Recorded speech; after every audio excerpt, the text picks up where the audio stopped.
सबसे पहले हम मैनेजर रिट्रीट के बारे में बात करेंगे। मैनेजर रिट्रीट में क्या होता है कि ये हमारा नेशनल टूर होता है, ठीक है, जो कि इंडिया के अंदर ही कहीं पे पड़ता है। और इसमें 3 लेवल होते हैं, लेवल 1, लेवल 2, लेवल 3। अगर आप लेवल 1 करने की सोच रहे हो तो इसमें 200 सीसीज आपको क्वालिफाई करने होते हैं विद टीम के साथ। इसमें एक असिस्टेंट मैनेजर, 2 सुपरवाइज़र।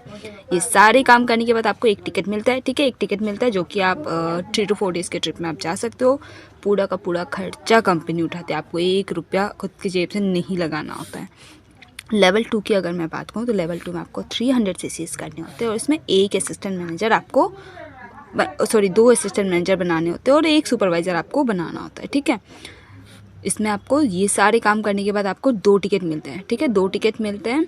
2 टिकट में भी सेम चीज़ यहाँ पे भी होता है कि 3 to 4 डेज़ का ट्रिप रहता है। आप नेशनल टूर ही होता है, इंडिया पे ही होता है। हर स्टेट में हर साल अलग अलग स्टेट में होता है, तो आप कहीं पे भी मतलब जा सकते हो, ठीक है। अगर मैं बात करूँ लेवल 3 की तो लेवल 3 में आपको 400 सीसीज करने होते हैं, ठीक है, 400 सीसीज करने होते हैं और 3 असिस्टेंट मैनेजर आपको बनाना होता है। तो 3 असिस्टेंट मैनेजर आपको बनाना होता है। इसमें यही चीज़ रहती है, यही क्राइटेरिया रहता है और इसमें आपको 3 टिकट मिलते हैं।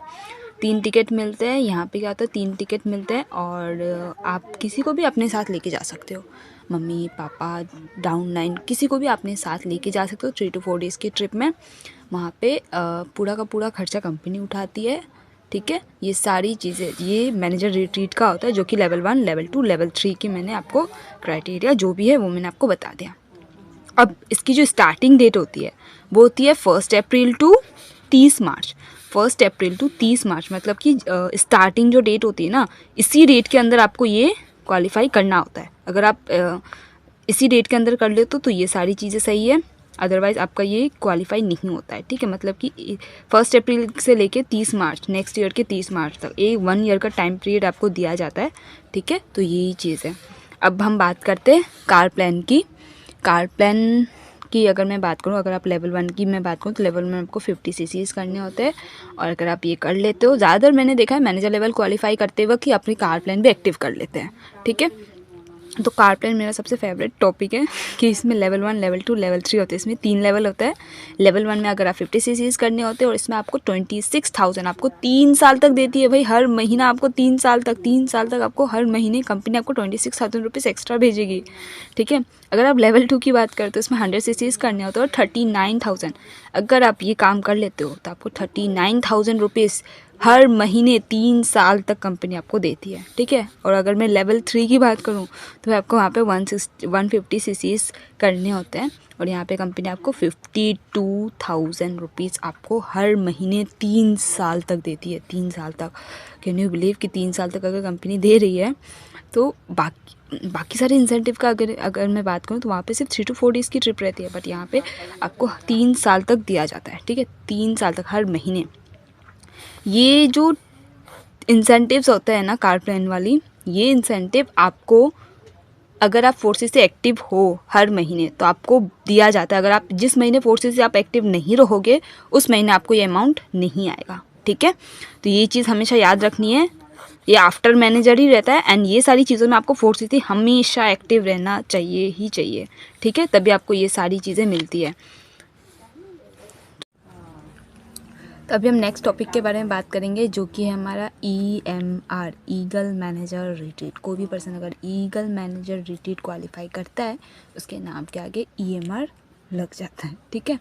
तो यहाँ पे सबसे पहले मैं बात करूँ तो इसके जो क्राइटेरिया होते हैं, इसकी स्टार्टिंग डेट होती है 1 मई टू 30 अप्रैल। 1 मई से लेके 30 अप्रैल, ठीक है। इसकी स्टार्टिंग डेट, इसी डेट के अंदर आपको ये सारे ये सारे क्राइटेरिया आपको पूरे करने होते हैं। सेकंड पॉइंट क्या है हमारा, 720 सीसीज आपको विद टीम के साथ, अकेले नहीं पूरे टीम के साथ आपको करना होता है, ठीक है। पूरे टीम के साथ तो आपको 720 सीसीज करनी होती है, प्लस इसमें 150 सीसीज आपके न्यू सीसी होती है। अब न्यू सीसी क्या होता है, न्यू सीसी अगर मैं बता दूं तो न्यू सीसी होती है, जैसे कि यहाँ पे टाइम पीरियड क्या है, 1 मई टू 30 अप्रैल। 1 मई से लेके 30 अप्रैल के अंदर कोई भी पर्सन अगर मान लो ज्वाइनिंग कर, आपके जो पुराने डाउनलाइन है उनकी बात मैं नहीं कर रही हूँ, इस डेट के अंदर, इन दोनों डेट के अंदर कोई पर्सन 1 मई के बाद अगर कोई पर्सन ज्वाइनिंग कर रहा है मान लो कोई शुम्पी नाम की लड़की है एंड उसने 1 मई के बाद ज्वाइनिंग की, ठीक है, 1 मई के बाद उसने ज्वाइनिंग की और वो जितना भी काम करेगी, ठीक है, वो जितनी भी ज्वाइनिंग्स डालेगी, जितनी भी बिलिंग वगैरह वो करवाएगी, वो सारे 30 अप्रैल के अंदर तक वो जितना भी काम करेगी वो सारे काउंट होंगे आपके न्यू सीसी के में, ठीक है, न्यू सीसी के अंदर काउंट होंगे। तो 150 आपके न्यू सीसी होने चाहिए, ठीक है, और 720 सीसी आपके पूरे टीम के साथ होनी चाहिए। इससे अब थर्ड पॉइंट की अगर मैं बात करूं तो यहाँ पे 2 न्यू सुपरवाइज़र होने चाहिए, 2 न्यू सुपरवाइज़र। अब ये जो 2 न्यू सुपरवाइज़र है, लग रहा है ना बहुत आसान है, लेकिन ये 2 न्यू सुपरवाइज़र इसी डेट के अंदर होने चाहिए, ठीक है। अगर कोई पर्सन जनवरी को ज्वाइनिंग कर रहा है और अगर वो मार्च अप्रैल में जाके अगर वो अपना सुपरवाइज़र लेवल हिट कर रहा है तो वो नहीं माना जाएगा, ठीक है। यहाँ पे 2 न्यू सुपरवाइज़र, वही 2 न्यू सुपरवाइज़र चाहिए जो इस डेट के अंदर ही 2 न्यू सुपरवाइज़र बनने चाहिए। वो 2 न्यू सुपरवाइज़र को ही यहाँ पे काउंट किया जाएगा, अदरवाइज़ बाकी सुपरवाइज़र को काउंट नहीं किया जाएगा, ठीक है।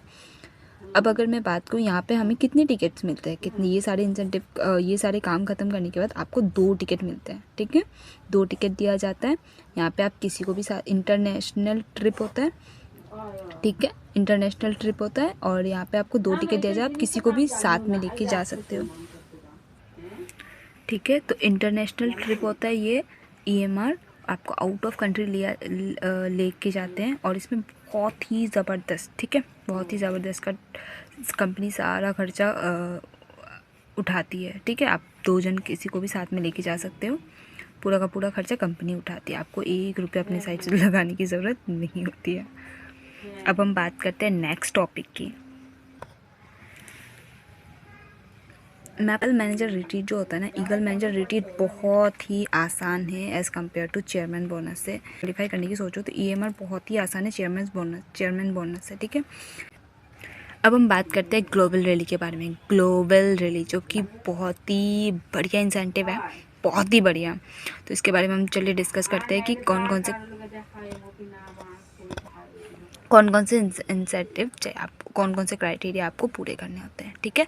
तो सबसे पहले मैं इसकी स्टार्टिंग डेट बता दूं, ये स्टार्ट होती है 1 जनवरी टू 31 दिसंबर तक। इसमें भी आपको सेम 1 ईयर का टाइम पीरियड आपको दिया जाता है। 1 जनवरी से स्टार्ट होती है, 31 दिसंबर में एंड हो जाती है, ठीक है। इसी के अंदर आपको सब काम करना होता है। इसमें टोटल आपको सीसीज चाहिए, 1500 सीसीज चाहिए होते हैं, ठीक है। 1500 सीसीज पूरे टीम के साथ चाहिए होती है, ठीक है।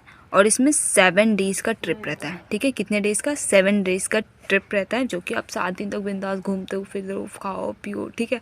पूरा का पूरा खर्चा कंपनी उठाती है, आपको कुछ भी करने की नीड नहीं है।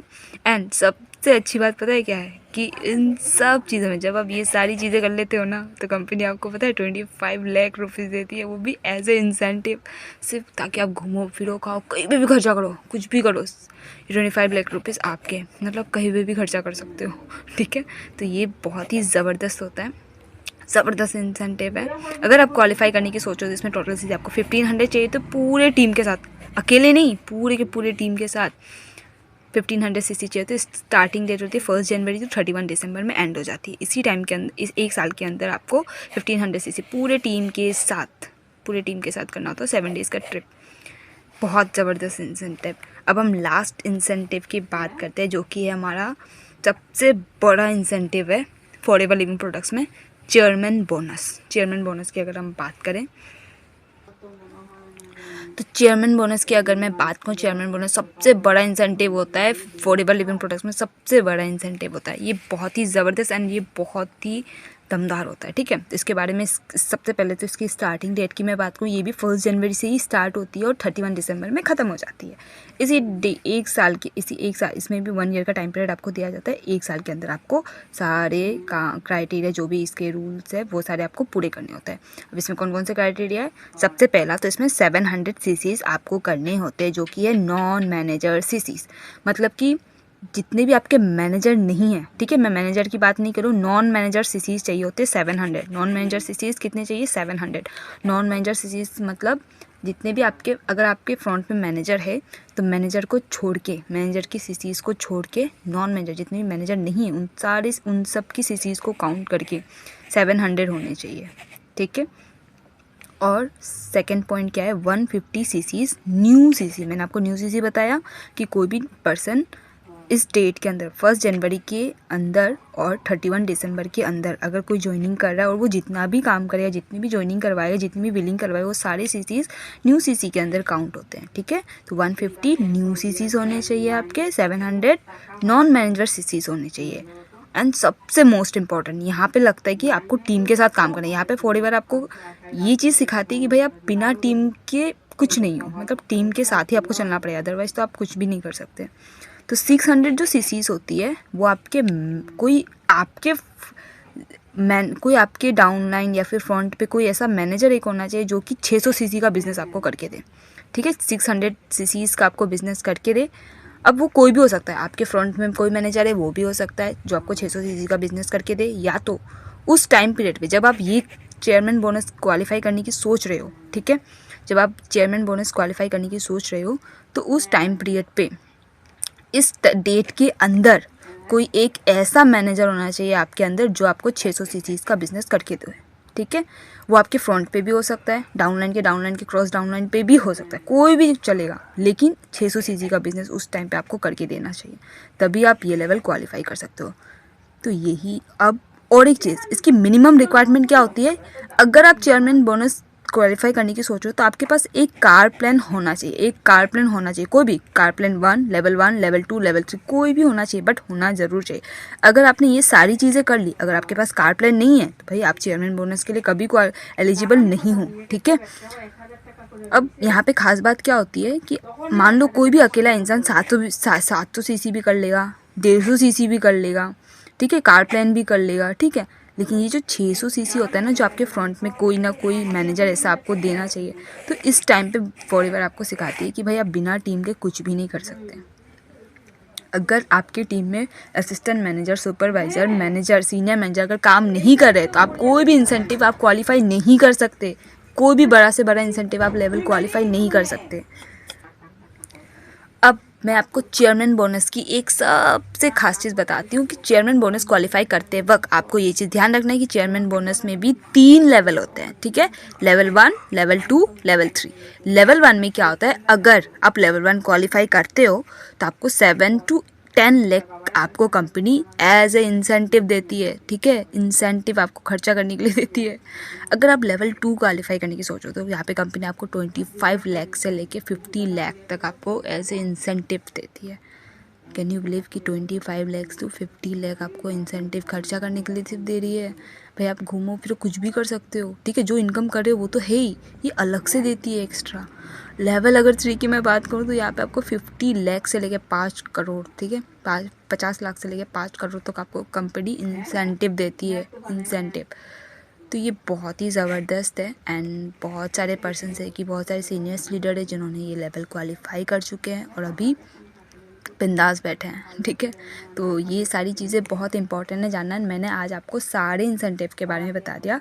अब आप मुझे अगर इस पूरे वीडियो में अगर आपको कोई डाउट है न्यू सीसी के बारे में, नॉन रिकॉग्नाइज मैनेजर, मैं एक चीज़ बता देना चाहती हूँ आपको कि ये पूरे जो जितने भी मैंने आपको इंसेंटिव के टॉपिक बताए ना, global rally, chairman bonus, manager retreat, EMR, ठीक है, अगर मैं बात करूँ EMR की तो EMR बहुत आसान है as compare to chairman bonus से क्वालिफाई करना, बहुत आसान है, ठीक है, बहुत आसान है। तो अगर मैं एक चीज़ आपको कंफर्म कर देती हूँ कि ये सारे इंसेंटिव जितने भी मैंने आपको बताया ना, ये सारे इंसेंटिव ना सिर्फ रिकॉग्नाइज मैनेजर के लिए होता है, नॉन रिकॉग्नाइज मैनेजर के लिए कुछ भी नहीं होता, क्योंकि रिकॉग्नाइज मैनेजर और नॉन रिकॉग्नाइज मैनेजर जानना बहुत ज़्यादा ज़रूरी है। तो वो भी मैं आपको क्लियर कर देती हूँ कि रिकॉग्नाइज मैनेजर क्या होता है और नॉन रिकॉग्नाइज मैनेजर क्या होता है। कोई भी रिकॉग्नाइज मैनेजर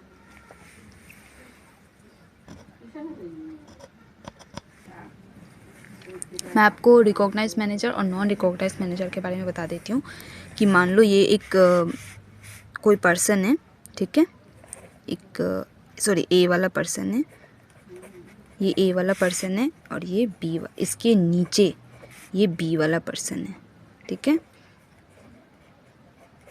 तो ये ए वाला अगर एक्टिव नहीं रहता, ठीक है, अगर ये बी वाला अगर मैनेजर बन रहा है, ठीक है, मैनेजर बन रहा है, तो ये तो ऑटोमेटिक बन गया मैनेजर, ऊपर वाला तो ऑटोमेटिक मैनेजर बन गया। तो अगर ये एक्टिव नहीं रहता जब ये मैनेजर बन रहा है, ठीक है, अगर इसने अपनी फोर्सेस से एक्टिव नहीं किया और ये एक्टिव भी नहीं है, तो इसको नॉन रिकॉग्नाइज मैनेजर कहा जाता है, ठीक है, नॉन रिकॉग्नाइज मैनेजर कहा जाता है, एंड इसको मैनेजर रिकॉग्नाइज मैनेजर कहा जाता है, ठीक है। तो मैनेजर जो रिकॉग्नाइज मैनेजर होता है ना, उसके लिए सब कुछ है, सारे इंसेंटिव वो कर सकता है, लेकिन जो नॉन रिकॉग्नाइज मैनेजर होता है उसके लिए कुछ भी नहीं होता, ठीक है। तो ये चीज़ आप लोगों को बिल्कुल भी नहीं करना है कि आप अगर नॉन रिकॉग्नाइज मैनेजर, तो आप सोच रहे हो कि मैं ये क्वालिफाई करूँ, मैनेजर रिट्रीट पे जाऊँ, ठीक है। मैनेजर रिट्रीट पे भी सिर्फ रिकॉग्नाइज मैनेजर ही जाते हैं, नॉन रिकॉग्नाइज मैनेजर के लिए कुछ भी नहीं होता।